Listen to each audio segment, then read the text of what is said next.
इब्रानियां 2 ਦਾ 10 पढ़ांगे।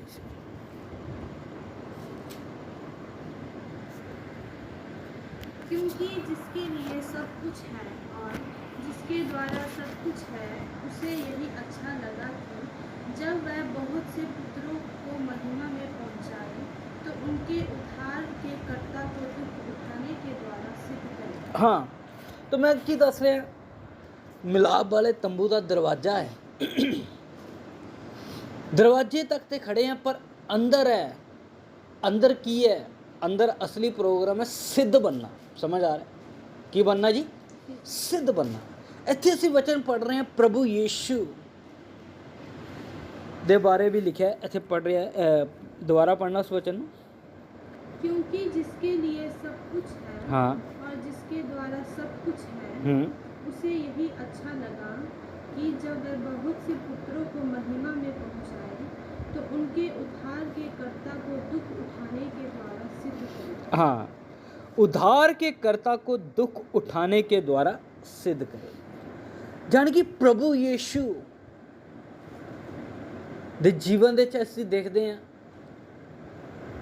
उद्धार करता बन के आया, संसार दे उत्ते चलिया, पर उन्हें भी की किते दुख उठाए। उन्हें भी की किते दुख उठाए। दुख उठा उठा के उन्हें की कीता, आज्ञा मन्नी सीखी। दुख साडे जीवन दे जदों आंदे, सानू की करदे? सिद्ध बनाते हैं। समझ आ रहा है?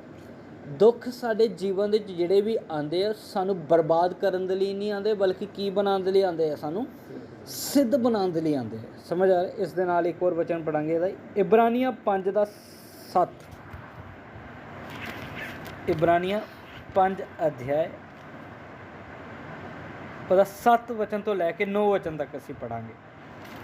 यीशु ने अपनी देह में रहने के दिनों में ऊंचे शब्द से पुकार पुकार कर और आंसू बहा बहा कर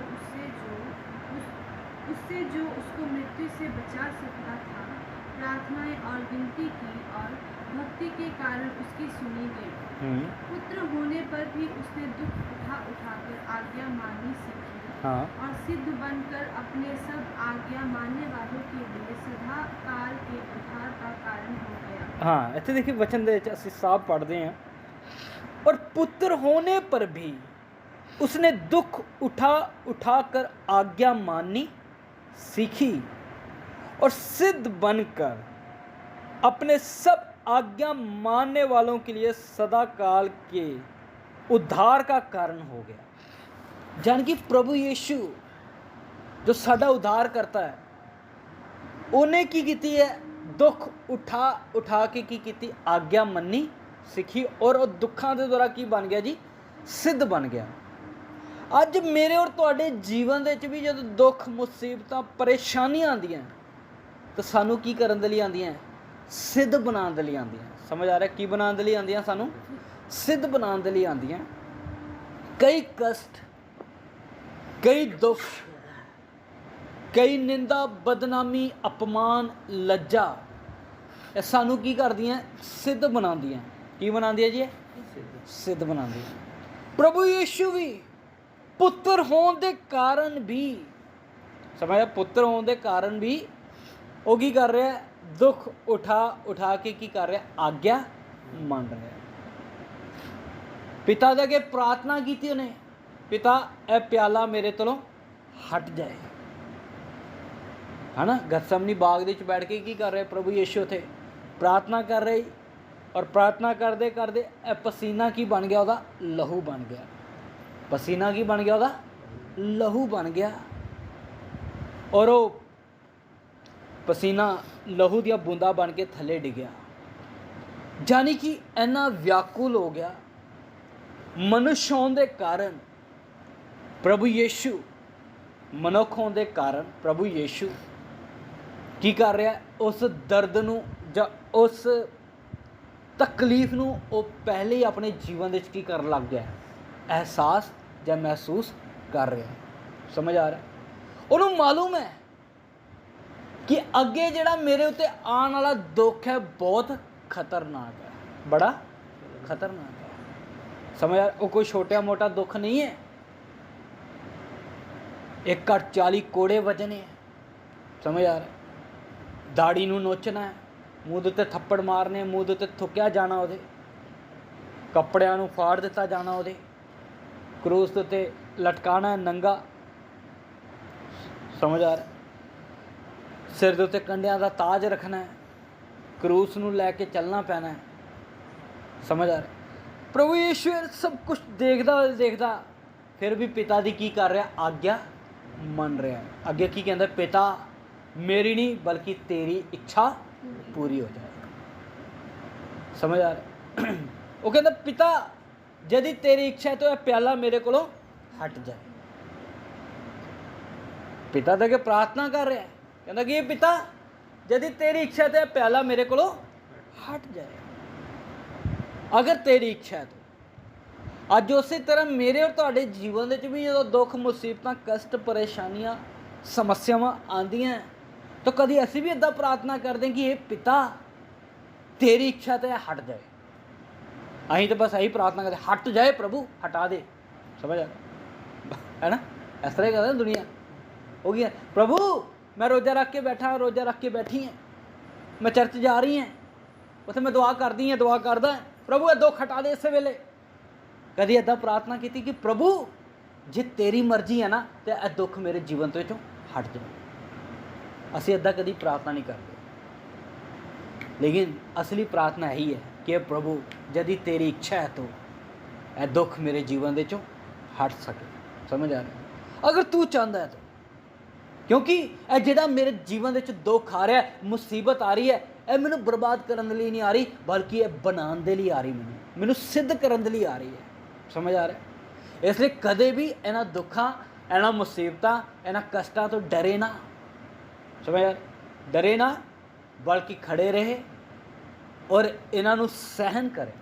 इन्हों की करिए? सहन कर सकें। समझ आ रहा है? इसलिए मैं दसना चाहना, असीं घर की कंध दे इट लगाने ना,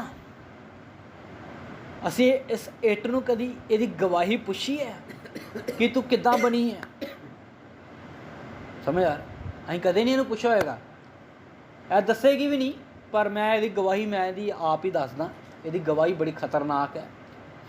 यह बोलेगी कि मैं पहले अपने भैन भरावां दे नाल, माँ प्यो दे नाल, रिश्तेदारां दे नाल जुड़ी हुई सी, संसार दे नाल जुड़ी हुई सी।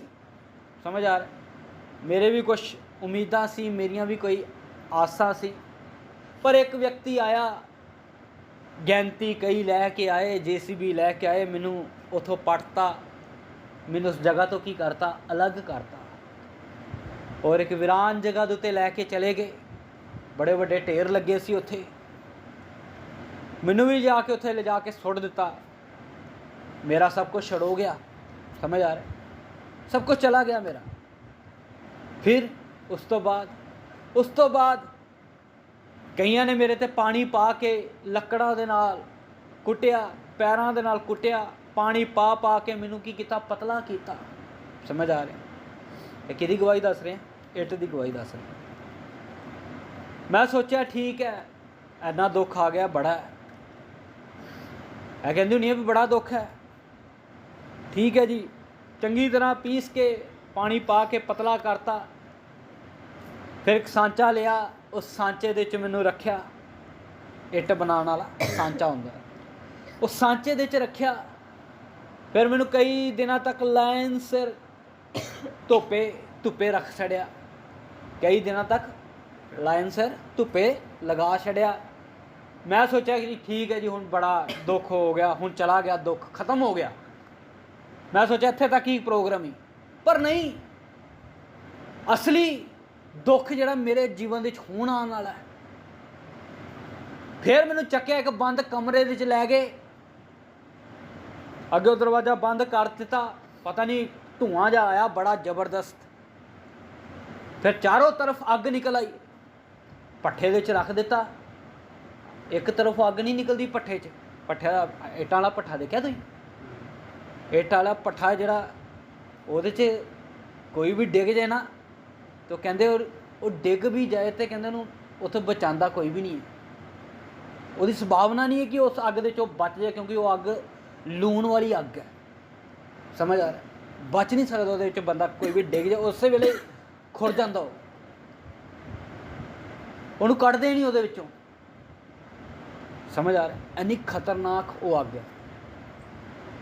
ਫਿਰ ਉਹ ਇੱਟ ਬੋਲਦੀ ਹੈ, ਮੈਨੂੰ ਉਹਦੇ ਵਿੱਚ ਪੱਠੇ ਵਿੱਚ ਰੱਖਿਆ, ਮੈਂ ਤਪਦੀ ਰਹੀ, ਮੇਰੀਆਂ ਚੀਕਾਂ ਨਿਕਲ ਗਈਆਂ।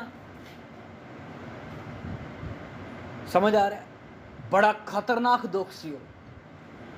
ਫਿਰ ਤਪ ਕੇ ਮੈਂ ਕੀ ਬਣ ਗਈ, ਲਾਲ ਬਣ ਗਈ।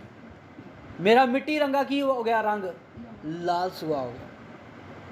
ਹੁਣ ਜਿੰਨਾ ਮਰਜ਼ੀ ਮੇਰੇ ਤੇ ਪਾਣੀ ਪਾਓ, ਹੁਣ ਮੈਂ ਖੁਰਨ ਵਾਲੀ ਵੀ ਨਹੀਂ ਹੈ, ਕਿਉਂਕਿ ਮੈਂ ਕੀ ਬਣ ਗਈ, ਸਖਤ ਬਣ ਗਈ। ਉਸੇ ਤਰ੍ਹਾਂ ਪਰਮੇਸ਼ਰ ਦੇ ਵਚਨ ਦੇ ਵਿੱਚ ਲਿਖਿਆ, ਪਰਮੇਸ਼ਰ ਸਾਡਾ ਕੁਮਾਰ ਹੈ, ਅਸੀਂ ਉਹਦੇ ਹੱਥ ਦੇ ਵਿੱਚ ਕੀ ਹੈ, ਮਿੱਟੀ ਹੈ। ਸਮਝ ਆ ਰਿਹਾ, ਅਸੀਂ ਕੀ ਹੈ, ਮਿੱਟੀ ਹੈ। ਤਾਂ ਮਿੱਟੀ ਜਦੋਂ ਕੁਮਾਰ ਦੇ ਹੱਥ ਦੇ ਵਿੱਚ ਆ ਜਾਂਦੀ ਹੈ, ਤਾਂ ਮਿੱਟੀ ਫਿਰ ਕੁਮਾਰ ਦੇ ਨਾਲ ਸਵਾਲ ਜਵਾਬ ਨਹੀਂ ਕਰ ਸਕਦੀ ਵੀ ਵੇ ਭਾਈ ਤੂੰ ਮੈਨੂੰ ਕਿਉਂ ਤੋੜ ਰਿਹਾ, ਤੂੰ ਮੈਨੂੰ ਇੱਦਾਂ ਕਿਉਂ ਗੁੰਨ ਰਿਹਾ, ਤੂੰ ਮੈਨੂੰ ਕਿਉਂ ਬਣਾ ਰਿਹਾ। ਸਮਝ ਆ ਰਿਹਾ, ਮਿੱਟੀ ਸਵਾਲ ਨਹੀਂ ਕਰ ਸਕਦੀ ਕੁਮਾਰ ਦੇ ਨਾਲ। ਕਈ ਵਾਰ ਕੁਮਾਰ ਬਰਤਨ ਬਣਾਉਂਦੇ ਬਣਾਉਂਦੇ ਉਹਦਾ ਕੀ ਹੋ ਜਾਂਦਾ, ਟੇਢਾ ਹੋ ਜਾਂਦਾ ਹੈ, ਪਰ ਫਿਰ ਵੀ ਉਹ ਸਵਾਲ ਜਵਾਬ ਨਹੀਂ ਕਰ ਸਕਦੀ। ਟੇਢਾ ਹੋ ਗਿਆ, ਫਿਰ ਉਹਨੂੰ ਤੋੜੇਗਾ, ਫਿਰ ਚੰਗੀ ਤਰ੍ਹਾਂ ਉਹਨੂੰ ਗੁੰਨੇਗਾ, ਫਿਰ ਉਹਨੂੰ ਦੁਬਾਰਾ ਬਣਾਏਗਾ, ਕਿਉਂਕਿ ਇਹਨੂੰ ਕੀ ਬਣਾਉਣਾ, ਖੂਬਸੂਰਤ ਬਣਾਉਣਾ। ਕੀ ਬਣਾਉਣਾ ਇਹਨੂੰ, ਖੂਬਸੂਰਤ ਬਣਾਉਣਾ। ਉਸੇ ਤਰ੍ਹਾਂ ਮੇਰੇ ਅਜ਼ੀਜ਼ੋ, ਪਰਮੇਸ਼ਰ ਮੇਰੇ ਤੇ ਤੁਹਾਡੇ ਜੀਵਨ ਦੇ ਵਿੱਚ ਆਪਣੀ ਕਾਰਾਗਰੀ ਕਰਦਾ ਹੈ। ਕਈ ਵਾਰ ਸਮਝ ਆ ਰਿਹਾ, ਕਾਰੀਗਰੀ ਸਮਝਦੇ ਹੋ ਨਾ, ਕਈ ਦੁੱਖ ਆਉਣ ਦਿੰਦਾ ਹੈ, ਕਈ ਮੁਸੀਬਤਾਂ ਦਾ ਸਾਨੂੰ ਸਾਹਮਣਾ ਕਰਨ ਦਿੰਦਾ ਹੋ, ਕਈ ਬਿਮਾਰੀਆਂ ਦਾ, ਪੈਸੇ ਦੀ ਤੰਗੀ ਦਾ, ਸਮਝ ਆ ਰਿਹਾ, ਘਰੇਲੂ ਮਾਮਲਿਆਂ ਦਾ, ਸਮਝ ਆ ਰਿਹਾ, ਕਈ ਤਰ੍ਹਾਂ ਦੀਆਂ ਸਮੱਸਿਆਵਾਂ ਦੇ ਵਿੱਚ ਪਰਮੇਸ਼ਰ ਸਾਨੂੰ ਖੜਾ ਰੱਖਦਾ ਹੈ, ਔਰ ਉਹਨਾਂ ਸਮੱਸਿਆ ਨੂੰ ਹਟਾਉਂਦਾ ਨਹੀਂ ਹੈ ਛੇਤੀ ਨਾਲ। ਕਿਉਂ ਨਹੀਂ ਹਟਾਉਂਦਾ, ਤਾਂ ਕਿ ਤੁਸੀਂ ਇਹਦੇ 'ਚ ਰਹਿ ਕੇ ਕੀ ਬਣ ਸਕੋ, ਸਿੱਧ ਬਣ ਸਕੋ। ਸਮਝ ਆ ਰਿਹਾ, ਯੀਸ਼ੂ ਕਹੋ ਕਿ ਇੱਟ ਨੇ ਵੀ ਸੋਚਿਆ ਸ਼ਾਇਦ ਮੈਨੂੰ ਸਾਂਚੇ 'ਚ ਪਾਤਾ, ਬਸ ਕੰਮ ਖਤਮ ਹੋ ਗਿਆ, ਹੁਣ ਮੈਂ ਬਣ ਗਈ ਹਾਂ, ਪਰ ਨਹੀਂ, ਅਸਲੀ ਅੱਗ ਤੇ ਉਸ ਕਮਰੇ ਦੇ ਵਿੱਚ ਹੀ, ਉਸ ਕਮਰੇ ਦੇ ਵਿੱਚ ਤੇ ਮੈਨੂੰ ਚੰਗੀ ਤਰ੍ਹਾਂ ਕੀ ਕੀਤਾ ਗਿਆ, ਤਪਾਇਆ ਗਿਆ, ਤਾਂ ਜਾ ਕੇ ਮੈਂ ਪੱਕੀ ਬਣੀ ਹਾਂ। ਜੇ ਅੱਜ ਉਸ ਮਨੁੱਖ ਨੇ ਉਸ ਇੱਟ ਦੇ ਉੱਤੇ ਇੰਨੀ ਮਿਹਨਤ ਕੀਤੀ ਹੈ ਨਾ, ਕਿੰਨੀ ਮਿਹਨਤ ਕੀਤੀ ਉਹਨੇ, ਤਾਂ ਕਿ ਇਹ ਸਾਡੇ ਘਰ ਦੀਆਂ ਕੰਧਾਂ ਦੇ ਵਿੱਚ ਆ ਕੇ ਸਾਡੇ ਘਰ ਨੂੰ ਬਣਾ ਸਕਣ। ਸਮਝ ਆ ਰਿਹਾ, ਇੱਟ ਦੇ ਬਗੈਰ ਮਕਾਨ ਨਹੀਂ ਬਣਦਾ। ਇਹ ਸਾਡੇ ਘਰ ਦੇ ਵਿੱਚ ਆਈ ਹੈ ਤਾਂ ਹੀ ਮਕਾਨ ਖੜਾ ਹੈ। ਅੱਜ ਉਸੇ ਤਰ੍ਹਾਂ ਪਰਮੇਸ਼ਵਰ ਮੈਨੂੰ ਤੇ ਤੁਹਾਨੂੰ ਸਵਰਗ ਦੇ ਕੀ ਬਣਾਉਣਾ ਚਾਹੁੰਦਾ, ਅਧਿਕਾਰੀ ਬਣਾਉਣਾ ਚਾਹੁੰਦਾ ਹੈ। ਕਿੱਥੋਂ ਦੇ ਅਧਿਕਾਰੀ ਬਣਾਉਣਾ ਚਾਹੁੰਦਾ ਹੈ, ਸਵਰਗ ਦੇ। ਤਾਂ ਭਾਈ ਅਗਰ ਇਹ ਘਰ ਦੀ ਕੰਧ ਦੇ ਵਿੱਚ ਇੱਟ ਲਗਾਉਣ ਦੇ ਲਈ ਇੰਨੀ ਮਿਹਨਤ ਚੱਲਦੀ ਹੈ, ਤਾਂ ਸਾਨੂੰ ਤਾਂ ਉਹਨੇ ਸਵਰਗ ਦੇ ਵਿੱਚ ਰੱਖਣਾ ਹੈ, ਤਾਂ ਸਾਡੇ ਉੱਤੇ ਕਿੰਨਾ ਰੰਦਾ, ਸਮਝ ਆ ਰਿਹਾ, ਕਿੰਨਾ ਰੰਦਾ ਚਲੇਗਾ, ਖੁਦ ਹਿਸਾਬ ਲਗਾ ਲਓ। ਆਹੀ ਸੋਚਦੇ ਹਾਂ, ਅੱਜ ਦਾ ਵਿਸ਼ਵਾਸ ਹੋਦਾ, ਪ੍ਰਭੂ ਬਸ ਮੈਨੂੰ ਦਰਵਾਜ਼ੇ ਤੱਕ ਰਹਿਣ ਦਿਓ, ਅੰਦਰ ਨਹੀਂ ਜਾਣਾ। ਅੰਦਰ ਤੋਂ ਅਸਲੀ ਪ੍ਰੋਗਰਾਮ ਹੈ। ਸਮਝ ਆ ਰਿਹਾ, ਇਸ ਲਈ ਅੱਜ ਬਹੁਤ ਸਾਰੇ ਵਿਸ਼ਵਾਸੀ ਕਿੱਥੇ ਖੜੇ ਹੈ ਜੀ, ਬਾਹਰ ਦਰਵਾਜ਼ੇ ਤੇ ਖੜੇ ਹੈ, ਅੰਦਰ ਵੇਦੀ ਤੱਕ ਤੇ ਜਾਣਾ ਨਹੀਂ ਚਾਹੁੰਦੇ। ਅੰਦਰ ਜਾਓਗੇ ਤੇ ਸਿੱਧ ਬਣੋਗੇ, ਅੰਦਰ ਜਾਓਗੇ ਤਾਂ ਸਿੱਧ ਬਣੋਗੇ। ਪ੍ਰਭੂ ਯੀਸ਼ੂ, ਜਿਵੇਂ ਪ੍ਰਭੂ ਯੀਸ਼ੂ ਨੇ ਬੋਲਿਆ, ਜਿਵੇਂ ਮੈਂ ਸਿੱਧ ਹਾਂ ਉਸੇ ਤਰ੍ਹਾਂ ਤੁਸੀਂ ਵੀ ਕੀ ਬਣ ਜਾਓ, ਸਿੱਧ ਬਣ ਜਾਓ। ਤਾਂ ਸਿੱਧ ਕਿੱਦਾਂ ਬਣेंगे, ਕਈ ਅਜਮਾਇਸ਼ਾਂ, ਕਈ ਕਸ਼ਟਾਂ ਦੇ ਦੁਆਰਾ, ਕਈ ਬਿਮਾਰੀਆਂ ਦੇ ਦੁਆਰਾ, ਕਈ ਨਿੰਦਾ ਦੇ ਦੁਆਰਾ, ਅਪਮਾਨ, ਲੱਜਾ, ਇਹ ਸਭ ਕੁਛ ਸਹਿੰਦੇ ਹੋਏ ਸਾਨੂੰ ਕੀ ਕਰਨਾ ਪਏਗਾ, ਇਸ ਰਾਹ ਉੱਤੇ ਚੱਲਣਾ पड़ेगा। समझाने के लिए पूछा, यहाँ से मनाली कितना किलोमीटर है, तो उधर की रहने वाली तेरे को पता है कितना किलोमीटर है, कितना किलोमीटर है, 350 किलोमीटर है ना। कितना टाइम लगता उत्थे जान नूं, किन्ने घंटे, 10 तो 12 घंटे लगते हैं। 350 किलोमीटर है। और इत्थों चंडीगढ़ कितना किलोमीटर है, 240। तो चंडीगढ़ जान नूं किन्ने घंटे लगते, 5 घंटे। समझ आ रहा है। जद कि मनाली 350 किलोमीटर है, उत्थे जान नूं कितना घंटा लग रहा है, 12 या 10 घंटे लगते हैं। और इधरों चंडीगढ़ जान नूं 5 घंटे लगते। समझ आ रहा है। तो कहने का मतलब ਮਨਾਲੀ ਦਾ ਜਿਹੜਾ ਰਸਤਾ ਹੈ ਉਹ ਪਹਾੜੀ ਇਲਾਕਾ ਹੈ। ਉਹ ਕੀ ਹੈ? ਪਹਾੜੀ ਇਲਾਕਾ ਹੈ। ਉਹ ਪੱਧਰਾ ਨਹੀਂ ਹੈ। ਚੰਡੀਗੜ੍ਹ ਦਾ ਰੋਡ ਸਿੱਧਾ ਹੈ, ਸਮਝ ਆ ਰਿਹਾ? ਇਹ ਪਹਾੜੀ ਇਲਾਕਾ ਨਹੀਂ ਹੈ। ਇਸ ਕਰਕੇ ਉਹ ਮਨਾਲੀ ਉੱਚੀ ਚੋਟੀ ਦੇ ਉੱਤੇ ਪੁੱਜਣਾ ਤਾਂ ਬੱਸ ਨੂੰ ਪਹਾੜਾਂ ਦੇ ਆਲੇ ਦੁਆਲੇ ਚੱਕਰ ਲਗਾ ਕੇ ਫਿਰ ਉੱਪਰ ਜਾਣਾ ਪੈਣਾ, ਸਮਝ ਆ ਰਿਹਾ? ਸਿੱਧੀ ਹੋ ਜਾ ਨਹੀਂ ਸਕਦੀ, ਸਮਝ ਆ ਰਿਹਾ? ਉਸੇ ਤਰ੍ਹਾਂ ਮਸੀਹ ਜੀਵਨ ਸਿੱਧਾ ਨਹੀਂ ਹੈ ਕਿ ਜਿਹੜਾ ਤੁਸੀਂ ਸ਼ਾਰਟਕਟ ਲਿਆ ਤਾਂ ਸਿੱਧਾ ਹੀ ਪੁੱਜ ਗਏ ਸਵਰਗ 'ਚ, ਸਮਝ ਆ ਰਿਹਾ? ਕਈ ਲੋਕਾਂ ਦੀ ਸੋਚ ਇੱਦਾਂ ਦੀ ਹੈ ਕਿ ਮਸੀਹ ਜੀਵਨ ਕੀ ਇਹ ਸ਼ਾਰਟਕਟ ਹੈ, ਬਸ ਜੀਵਨ ਦੇ ਦਿਓ ਸਵਰਗ ਦੀ ਟਿਕਟ ਕਟੋਗੀ ਸਿੱਧਾ ਹੀ ਪੁੱਜ ਜਾਓਗੇ। ਨਹੀਂ ਭਾਈ, ਸਮਝ ਆ ਰਹੀ ਗੱਲ ਨਹੀਂ? ਮਨਾਲੀ ਦਾ ਰਸਤਾ ਬੜਾ ਖਤਰਨਾਕ ਹੈ। ਮਨਾਲੀ ਦਾ ਰਸਤਾ ਵੀ ਬੜਾ ਖਤਰਨਾਕ ਹੈ। ਬਾਰਿਸ਼ ਲੱਗ ਜਾਏ, ਰੇੜੂ ਪਹਾੜ ਹੈ, ਪਹਾੜ ਡਿੱਗਣ ਦੀ ਬੜੀ ਕੀ ਹੁੰਦੀ ਹੈ, ਸੰਭਾਵਨਾ ਹੁੰਦੀ ਹੈ। ਜਦੋਂ ਡਿੱਗ ਜਾਏ ਤਾਂ ਕਈ ਦਿਨ ਰਸਤੇ ਵੀ ਬੰਦ ਰਹਿੰਦੇ ਹੈ, ਸਮਝ ਆ ਰਿਹਾ ਹੈ ਨਾ? ਫਿਰ ਬਰਫ਼ਬਾਰੀ ਵੀ ਪੈਂਦੀ ਹੈ, ਉਦੋਂ ਵੀ ਰਸਤੇ ਬੰਦ ਹੋ ਜਾਂਦੇ ਆ। ਤਾਂ ਕਹਿਣ ਦਾ ਮਤਲਬ ਉਸੇ ਤਰ੍ਹਾਂ ਮਸੀਹ ਜੀਵਨ ਜਿਹੜਾ ਆਸਾਨ ਜੀਵਨ ਨਹੀਂ ਹੈ। ਉਹਦੇ 'ਚ ਕਈ ਦੁੱਖ ਆਉਣਗੇ, ਕਈ ਮੋੜ ਆਉਣਗੇ, ਕਈ ਤੂਫਾਨ ਆਉਣਗੇ, ਪਹਾੜ ਡਿੱਗਣਗੇ, ਕਸ਼ਟ ਆਉਣਗੇ, ਤਾਂ ਇਹ ਸਭ ਸਹਿੰਦੇ ਸਹਿੰਦੇ ਫਿਰ ਤੁਸੀਂ ਚੋਟੀ ਤੱਕ, ਮੁਕਾਮ ਤੱਕ ਪੁੱਜੋਗੇ, ਸਮਝ ਆ ਰਿਹਾ? ਯਿਸੂ ਕੋਲ ਆਓਗੇ ਤਾਂ ਇਹ ਇਸ ਲਈ ਸਿੱਧਾ ਰਸਤਾ ਨਹੀਂ ਹੈ ਮਸੀਹ ਜੀਵਨ ਦੇ ਲਈ। ਇਸ ਲਈ ਪ੍ਰਭੂ ਯਿਸੂ ਕੀ ਕਹਿੰਦਾ ਹੈ? ਕਹਿੰਦਾ ਖੁੱਲ੍ਹੇ ਰਸਤੇ ਦੇ 'ਚ ਬੜੇ ਜਣੇ ਲੰਘਣ ਨੂੰ ਤਿਆਰ ਹੈ, ਬੜੇ ਲੰਘਦੇ ਵੀ ਹੈ, ਪਰ ਕਹਿੰਦਾ ਤੰਗ ਮਾਰਗ ਦੇ ਵਿੱਚੋਂ ਨਿਕਲੋ ਜਿਹੜਾ ਜੀਵਨ ਨੂੰ ਪਹੁੰਚਾਉਂਦਾ ਹੈ, ਔਰ ਥੋੜ੍ਹੇ ਹੈ ਜਿਹੜੇ ਉਸ ਦੇ ਵਿੱਚ ਜਾਂਦੇ ਹੈ, ਸਮਝ ਆ ਰਿਹਾ? ਮਤੀ 7:14 'ਚ ਲਿਖਿਆ ਪ੍ਰਭੂ ਯਿਸੂ ਕੀ ਕਹਿੰਦਾ? ਕਹਿੰਦਾ ਖੁੱਲ੍ਹੇ ਰਸਤੇ ਜਦੋਂ ਬੜੇ ਬਥੇਰੇ ਲੰਘਦੇ ਹੈ, ਪਰ ਤੰਗ ਮਾਰਗ ਦੇ ਵਿੱਚੋਂ ਨਿਕਲਣ ਵਾਲੇ ਕਿੰਨੇ ਹੈ?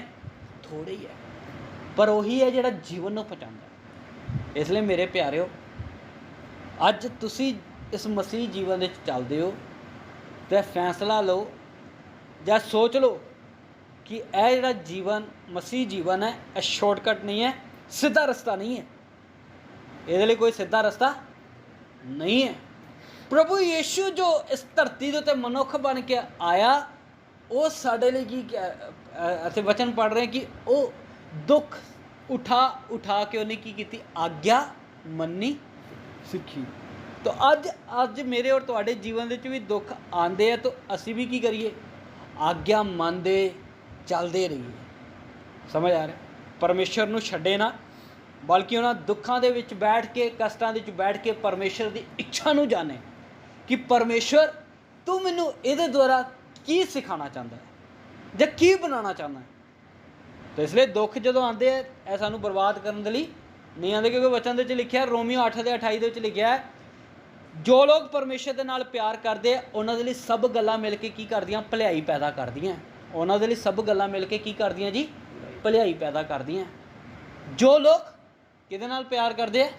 ਮਸੀਹ ਯਿਸੂ ਦੇ ਨਾਲ ਪਿਆਰ ਕਰਦੇ ਆ, ਉਹਨਾਂ ਦੇ ਲਈ ਸਭ ਗੱਲਾਂ ਮਿਲ ਕੇ ਕੀ ਕਰਦੀਆਂ? ਭਲਾਈ ਹੀ ਪੈਦਾ ਕਰਦੀਆਂ, ਨੁਕਸਾਨ ਨਹੀਂ ਕਰਦੀਆਂ, ਸਮਝ ਆ ਰਿਹਾ? ਇਸ ਲਈ ਮੈਨੂੰ ਤਾਂ ਤੁਹਾਨੂੰ ਪਰਮੇਸ਼ਰ ਕਿੱਥੋਂ ਦੇ ਅਧਿਕਾਰੀ ਬਣਾਉਣਾ ਚਾਹੁੰਦਾ ਹੈ?